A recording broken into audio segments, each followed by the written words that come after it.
जय हिंद दोस्तों।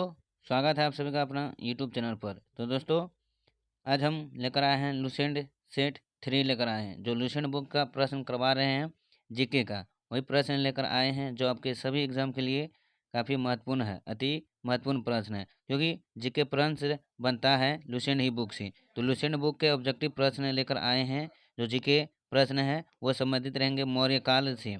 मौर्य काल के प्रश्न लेकर आए हैं जो 185 ईसा पूर्व से लेकर 322 ईसा पूर्व तक। तो मौर्य काल का संबंधित प्रश्न लेकर आए हैं, जो आपके एग्जाम को तैयारी को बेहतरीन बनाने के लिए काफ़ी रामबाण प्रश्न है, जो सभी एग्जाम के लिए, जैसे बिहार एसएससी, बिहार पुलिस, बिहार दरोगा, एसएससी जीडी, चाहे आप दुनिया के कोई भी एग्जाम दे रहे हैं, सभी एग्जाम के लिए ये प्रश्न काफ़ी रामबाण है, जो कि लुसेंट बुक से ही सारे प्रश्न बनते हैं जीके का। तो वही प्रश्न आज करवाएंगे। लुसेंट बुक का हम तैयारी करवा रहे हैं शुरू से अंत तक, सारे चैप्टर करवा दिए हैं। और सभी वीडियो अपलोड है, अगर नहीं देखे तो नीचे लिंक दिया गया है, लिंक पर क्लिक करके वो इस वीडियो को देख सकते हैं। तो दोस्तों चलिए चलते हैं अपने प्रश्न और आप लोग से रिक्वेस्ट है कि शुरू से अंत तक जरूर देखें, फुल वॉच कीजिए, क्योंकि काफ़ी महत्वपूर्ण प्रश्न है मौर्य काल से संबंधित प्रश्न, क्योंकि इस चैप्टर से काफ़ी महत्वपूर्ण प्रश्न पूछे जाते हैं सभी एग्जाम के लिए। चलिए चलते हैं अपने प्रश्न और दोस्तों को भी अपने यह वीडियो शेयर कीजिए, ताकि उसे भी पता चले कि जीके प्रश्न लुसेंट का यहीं से बनते हैं। चलिए चलते हैं अपने प्रश्न और। तो पहला प्रश्न के साथ चलते हैं कि पहला प्रश्न है कि चाणक्य का अन्य नाम था। तो चाणक्य का जो अन्य नाम था वो क्या नाम था? तो विष्णुगुप्त था। चाणक्य तो दूसरा नाम क्या था? विष्णुगुप्त था। तो option B is right answer. अगली प्रश्न है कि निम्नलिखित में से किसकी तुलना मैकियावेली के प्रिंस से की जाती है? तो किसकी तुलना मैकियावेली के प्रिंस से की जाती है? तो ऑप्शन हो जाएंगे बी, कोटिल के अंश के साथ। Option B is right answer. अगली प्रश्न है कि वह शासक कौन था जिसने राज सिंहासन पर बैठने के लिए अपने बड़े भाई सुसीम की हत्या की थी? तो वह कौन था, कौन शासक था? तो इसका जो राइट आंसर हो जाएंगे ऑप्शन ए हो जाएंगे अशोक। अशोक ने राज सिंहासन पर बैठने के लिए अपने बड़े भाई की हत्या कर दी थी। तो option A is right answer. अगली प्रश्न है कि निम्नलिखित में सम्राट अशोक की वह पत्नी कौन थी जिसने उसको प्रभावित किया था? तो ऑप्शन क्या हो जाएंगे? डी हो जाएंगे करु कारुवाकी। जो कारुवाकी थी उसने प्रभावित किया। तो सारे प्रश्न देखिए एसएससी में पूछा हुआ प्रश्न है। अगले प्रश्न को चलते हैं दोस्तों। अगले प्रश्न है कि अशोक ने अपने सभी अभिलेखों में एकता रूपतया से किस प्राकृतिक का प्रयोग किया?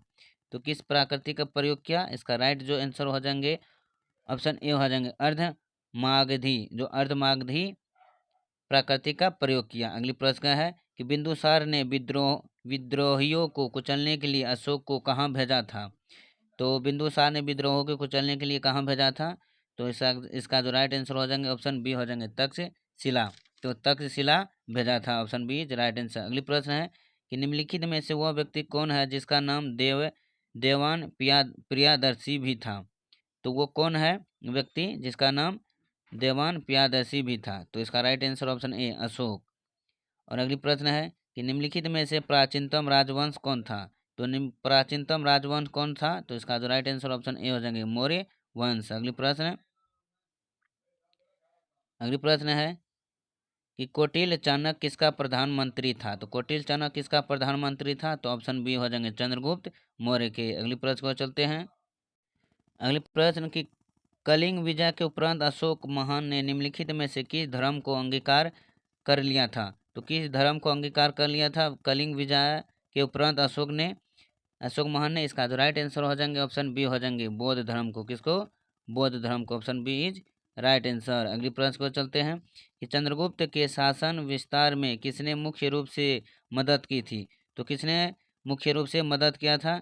तो इसका जो राइट आंसर हो जाएंगे ऑप्शन सी हो जाएंगे चाणक्य। चाणक्य ने मुख्य रूप से मदद की थी। अगली प्रश्न को चलते हैं कि सांची किस कला एवं मूर्तिकला का निरूपण करता है? तो सांची किस कला एवं मूर्तिकला का निरूपण करता है?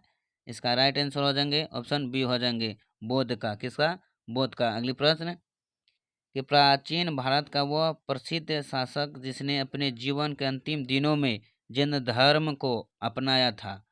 तो वह प्राचीन शासक कौन था जिसने अंतिम दिनों में जैन धर्म को अपनाया था? इसका जो राइट आंसर हो जाएंगे इसका राइट आंसर हो जाएंगे ऑप्शन ए हो जाएंगे कौन, चंद्रगुप्त मौर्य ने। कौन, चंद्रगुप्त मौर्य ने अंतिम दिनों में अपनाया था जैन धर्म को। अगली प्रश्न कि मौर्य साम्राज्य की स्थापना किसने की थी? तो मौर्य साम्राज्य का जो स्थापना है वो किसने की थी? तो ऑप्शन बी हो जाएंगे चंद्रगुप्त मौर्य ने स्थापना की थी। अगली प्रश्न को चलते हैं दोस्तों। वीडियो अच्छा लगे तो जरूर लाइक कीजिएगा। कि मौर्य साम्राज्य में प्रचलित मुद्रा का नाम क्या था? तो मौर्य साम्राज्य में प्रचलित मुद्रा का नाम क्या था? तो इसका जो राइट आंसर हो जाएंगे ऑप्शन ए हो जाएंगे क्या, पन। पन जो है मौर्य साम्राज्य में प्रचलित मुद्रा का नाम है। अगली प्रश्न कि निम्नलिखित में से कौन मौर्य वंश का शासक नहीं था? तो मौर्य वंश का शासक नहीं है, इसका जो राइट आंसर हो जाएंगे ऑप्शन ए हो जाएंगे अजात शत्रु, जो मौर्य वंश का शासक नहीं था। अगली प्रश्न निम्नलिखित में से अशोक का उत्तराधिकारी कौन था? तो अशोक का जो उत्तराधिकारी था वो कौन था? तो ऑप्शन ए हो जाएंगे कुणाल। अगली प्रश्न को चलते हैं दोस्तों कि मुद्रा राक्षस का लेखक निम्न में से कौन है? तो मुद्रा राक्षस का लेखक कौन है? तो ऑप्शन बी विशाखा दत्त है। अगली प्रश्न कि मालवा गुजरात एवं महाराष्ट्र किस शासक ने पहली बार जीता था? तो मालवा गुजरात एवं महाराष्ट्र किस शासक ने पहली बार जीता? इसका जो राइट आंसर हो जाएंगे ऑप्शन डी हो जाएंगे कौन, चंद्रगुप्त मौर्य ने। कौन, चंद्रगुप्त मौर्य ने। अगली प्रश्न कि किसने सहिष्णुता, उदारता और करुणा के त्रिविध आधार पर राजवंश की स्थापना की थी? तो किसने किया? तो ऑप्शन ए हो जाएंगे ए अशोक ने। कौन, अशोक ने। अगली प्रश्न निम्नलिखित में से किस शहर में अशोक शिलालेख नहीं है? तो किस शहर में अशोक के शिलालेख नहीं है? ऑप्शन सी हो जाएंगे पाटलिपुत्र में अशोक के शिलालेख नहीं है। अगली प्रश्न कि अर्थशास्त्र का लेखक समकालीन था? तो अर्थशास्त्र का लेखक समकालीन था कौन? तो चंद्रगुप्त का। किसका? चंद्रगुप्त का। अगली प्रश्न कि नंद वंश के पश्चात मगध पर किस राजवंश ने शासन किया? तो नंद वंश के पश्चात के मगध पर किस राजवंश ने शासन किया? तो ऑप्शन ए मौर्य वंश ने। अगली कि मौर्य काल में शिक्षा का सर्वाधिक प्रसिद्ध केंद्र था? तो मौर्य काल में शिक्षा का जो सर्वाधिक प्रसिद्ध केंद्र था वो कौन था? तो ऑप्शन सी तक्षशिला। कौन, तक्षशिला। अगली प्रश्न कि मेगास्थनीक के पुस्तक का नाम क्या था? तो मेगास्थनीक का जो पुस्तक का नाम था वो क्या होगा? इंडिका। कौन, indica. Option D is right answer. अगली कि जिसके ग्रंथ में चंद्रगुप्त मौर्य का विशिष्ट रूप से वर्णन हुआ वो कौन सा है? तो वो ग्रंथ कौन है? इसका जो राइट आंसर हो जाएंगे ऑप्शन सी हो जाएंगे Vishakha Datta. Option C is right answer हो जाएंगे। अगले प्रश्न को चलते हैं।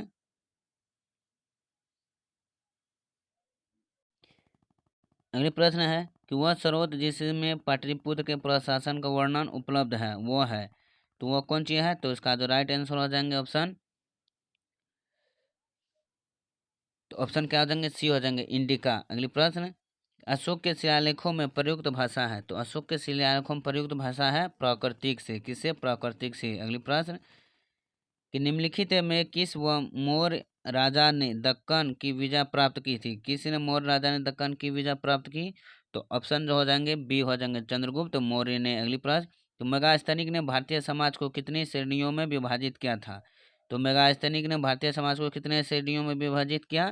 तो इसका जो राइट आंसर हो जाएंगे ऑप्शन डी हो जाएंगे 7 वर्ग में विभाजित किया। ये बीपीएससी का सारा प्रश्न पूछा हुआ प्रश्न है, काफी महत्वपूर्ण प्रश्न है दोस्तों लुसेंट का। अगली प्रश्न कि कौटिल्य के अर्थशास्त्र में किस पहलू पर प्रकाश डाला गया था? तो किस पहलू पर प्रकाश डाला गया था? तो इसका जो राइट आंसर हो जाएंगे राजनीतिक नीतियों पर प्रकाश डाला गया था। अगली निम्नलिखित में से निम्न में से कौन सा क्षेत्र अशोक के साम्राज्य में सम्मिलित नहीं था? तो अशोक के साम्राज्य में सम्मिलित नहीं था कौन सा क्षेत्र? इसका जो राइट आंसर हो जाएंगे वो है श्रीलंका। कौन, श्रीलंका। अगली प्रश्न कि पाटलिपुत्र को किस शासक ने सर्वप्रथम अपनी राजधानी बनाई थी? तो इसका जो राइट आंसर हो जाएंगे ऑप्शन ए हो जाएंगे चंद्रगुप्त मौर्य ने, जो पाटलिपुत्र को सर्वप्रथम अपनी राजधानी बनाई थी। अगली प्रश्न कि पाटलिपुत्र में स्थित चंद्रगुप्त का महल मुख्यतः बना था? तो चंद्रगुप्त का महल मुख्यतः बना था तो किससे बना था? तो ऑप्शन ए ईंटों का बना हुआ था। नहीं ईंटों का नहीं, ऑप्शन सी लकड़ी का बना हुआ था। चंद्रगुप्त पाटलिपुत्र में चंद्रगुप्त का महल, ऑप्शन सी राइट आंसर। अगली प्रश्न कि बराबर की गुफाओं का उपयोग किसने आश्रय गृह के रूप में किया था? तो बराबर जो कि जहानाबाद जिला की गुफाओं का उपयोग किसने आश्रय गृह के रूप में किया था? इसका जो राइट आंसर हो जाएंगे वो अजीविक आजीविकों ने। तो option A is right answer. किस अभिलेख से यह साबित होता है कि चंद्रगुप्त का प्रभाव पश्चिम भारत तक फैला हुआ था? तो किस अभिलेख से साबित होता है? तो इसका जो राइट आंसर हो जाएंगे ऑप्शन सी हो जाएंगे कौन? रुद्र दमन का जूनागढ़ अभिलेख। Option C is right answer. अगली प्रश्न कि केवल वह स्तंभ जिसमें अशोक ने स्वयं को मगध सम्राट बताया था। तो वो स्तंभ जिसमें अशोक ने स्वयं को मगध सम्राट बताया था, तो वो कौन सा स्तंभ है? इसका जो राइट आंसर हो जाएंगे ऑप्शन डी हो जाएंगे भाब्रोह स्तंभ, जो अशोक ने स्वयं को सम्राट बताया था। अगली प्रश्न तो सूची 1 के साथ सूची 2 मिलाना है। अगली प्रश्न है कि प्रथम भारतीय साम्राज्य स्थापित क्या था? तो प्रथम भारतीय साम्राज्य स्थापित क्या था, किसने किया था? इसका जो राइट आंसर हो जाएंगे ऑप्शन सी हो जाएंगे चंद्रगुप्त मौर्य द्वारा जो प्रथम भारतीय साम्राज्य स्थापित किया गया था। अगली प्रश्न है कि उत्तरांचल में अशोक का एक शिलालेख स्थित है। उत्तरांचल में अशोक का एक शिलालेख स्थित है, तो किसमें है? इसका जो राइट आंसर हो जाएंगे ऑप्शन बी हो जाएंगे कालसी में। कहाँ? कालसी में। अगली प्रश्न को चलते हैं। तो अगली प्रश्न है कि सांची का सपूत किसने बनवाया था? तो सांची का जो सपूत है वो किसने बनवाया? तो अशोक ने बनवाया। Option A is right answer. अगली कि अशोक के शिलालेखों को पढ़ने वाला प्रथम अंग्रेज कौन था? तो अशोक के शिलालेख को पढ़ने वाला प्रथम अंग्रेज कौन था? तो इसका जो राइट आंसर हो जाएंगे ऑप्शन डी हो जाएंगे जेम्स प्रिसे प्रिसेप ने, जो प्रथम अशोक के शिलालेख को पढ़ने वाले अंग्रेज था। अगली प्रश्न है कि कलिंग युद्ध की विजय तथा क्षत्रियों का वर्णन अशोक के किस शिलालेख में है? तो किस शिलालेख में है? ऑप्शन हो जाएंगे डी हो जाएंगे कौन? शिलालेख 8 में। अगली प्रश्न को चलते हैं कि प्रसिद्ध यूनानी राजदूत मेगास्थनीज भारत में किसके दरबार में आए थे? तो प्रसिद्ध यूनानी राजदूत मेगास्थनीज भारत में किसके दरबार में आए थे? इसका जो राइट आंसर हो जाएंगे ऑप्शन सी हो जाएंगे चंद्रगुप्त मौर्य के दरबार में आए थे। Option C is right answer. अगली कि चंद्रगुप्त मौर्य ने सेल्यूकस को कब पराजित किया था? तो चंद्रगुप्त मौर्य ने सेल्यूकस को कब पराजित किया? तो ऑप्शन जो हो जाएंगे बी हो जाएंगे 305 ईसा पूर्व में। अगली प्रश्न कि निम्नलिखित में से कौन सा राजा प्रायः जनता के संपर्क में रहता था? तो कौन राजा प्रायः जनता के संपर्क में रहता था? तो ऑप्शन जो इसका राइट आंसर हो जाएंगे ऑप्शन बी हो जाएंगे कौन? अशोक। अगली प्रश्न अगली प्रश्न है कि अशोक ने 261 ईसा पूर्व में कलिंग को जीतने के बाद क्या किया था?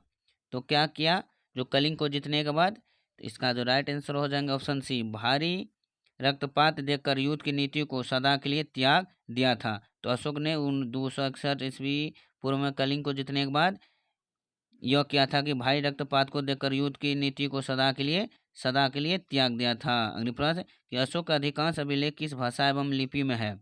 तो किस भाषा और लिपि में है? तो ऑप्शन ए हो जाएंगे प्राकृतिक और ब्राह्मी लिपि में है अशोक के अधिकांश अभिलेख। अगली प्रश्न है तो अगली प्रश्न है वीडियो के लास्ट के किस ग्रंथ में चंद्रगुप्त मौर्य के लिए वृषल जिसे निम्न कुल शब्द का प्रयोग किया? इसका जो राइट आंसर हो जाएंगे ऑप्शन जिसका हो जाएंगे ऑप्शन सी हो जाएंगे कौन? मुद्रा राक्षस में। जो चंद्रगुप्त मौर्य के लिए वृषल जिसे हम निम्न कुल शब्द का प्रयोग किया, तो मुद्रा राक्षस में। चलिए दोस्तों आज के लिए बस इतना ही, जो मैंने लुसेंट का मौर्य काल से संबंधित 50 प्रश्न करवाए हैं, जो काफ़ी महत्वपूर्ण है, क्योंकि सारे प्रश्न जीके जो बनता है वो लुसेंट बुक से ही बनता है, तो वो प्रश्न करवाए हैं। दोस्तों वीडियो छोटा ही है, क्योंकि हम 50 प्रश्न के सारे प्रश्न करवाएंगे, जितना मौर्य काल से संबंधित प्रश्न बनते हैं लुसेंट में सारे प्रश्न करवाएंगे। इसमें हम लुसेंट में जो मौर्य काल से संबंधित प्रश्न होंगे वो 150 प्रश्न करवाएंगे, जो आपके एग्जाम के लिए काफ़ी महत्वपूर्ण है, चाहे कोई भी एग्जाम दे रहे हैं। चलिए आज के लिए बस इतना ही। अगर वीडियो अच्छा लगे तो प्लीज़ ज़रूर लाइक कीजिए, और चैनल पर पहली बार विजिट किए हैं तो सब्सक्राइब एक जरूर कर दीजिए, और वीडियो को भी शेयर करना ना भूलिए। चलिए फिर मिलता हूँ इससे अगले वाले पार्ट के लिए, तब तक के लिए धन्यवाद। जय हिंद।